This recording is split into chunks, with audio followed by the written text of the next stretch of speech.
7-chi avlod sulolasidir. Sulolaning 7-chi avlodidan. Shahrixon pichoqchilik maktabi 2 ta.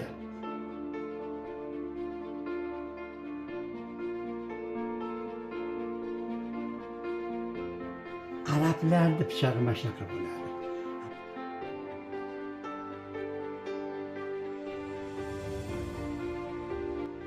Shahrixonimizda 120 ta mahalla bo'lib turadi. Hammasi hunarmandlar bo'lgan. 14-asr. O'sha pichoqlarimizni dadamiz vaqtida Sovet davrida sotilganda 25 so'mdan sotilgan. 300 yillik pichoq. Bizning nazarimizda arzimagan narsalar to'g'risida ana shuncha kitoblar bor. Yozilgan. Nimaga endi Qur'on to'g'risida yozmaydi? Shunisiga afsuslanaman. Yigitga yarim rizq deydi. Nomardga qurol deydi.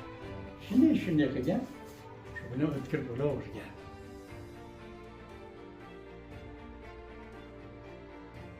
Baxil bo'lsa ne sir bo'ladi. Saxiy odamda sir bo'lmaydi.